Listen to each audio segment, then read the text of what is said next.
Hello, I'm Koala from the Masked Reader, and I'm going to share a story with you today.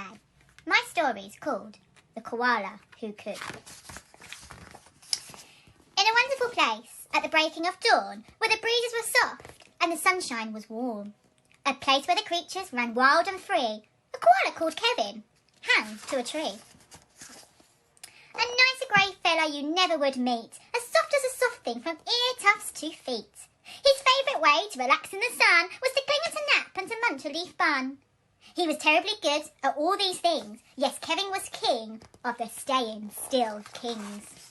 You see, high up was safe since he liked a slow pace, while the ground down below seemed a frightening place. Too fast and too loud and too big and too strange. No, Kevin preferred not to move, nor to change.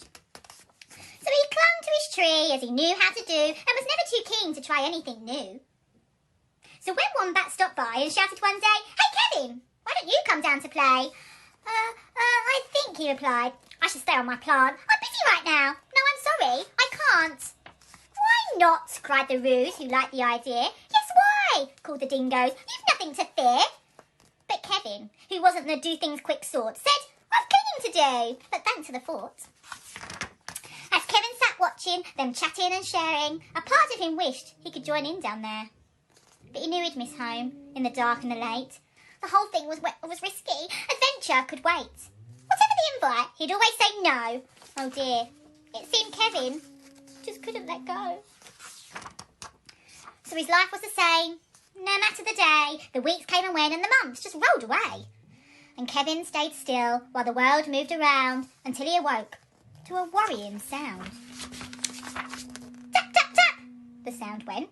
Well, this was a blow. Tap, tap, tap, tap, tap, tap. Oh no! Unclean, the crowd called that had gathered below. "Leap and we'll catch you, just let yourself go." But Kevin was scared. "Let go? I can't. I won't. Oh dear, I just shan't." Down came the tree with a cracking and pinging, crash and a wallop, with Kevin still clinging.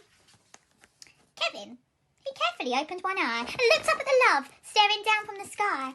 Then one claw by one claw, he slowly unclung. He felt springy and light and happy and young. The worst he could think of had now come to pass, and he was just fine. Why, he felt quite first class.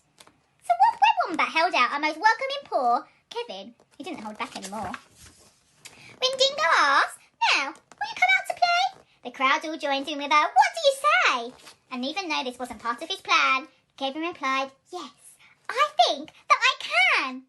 And Kevin from then on was always can do, because life can be great when you try something new. Now that the story is done, can you guess who I am?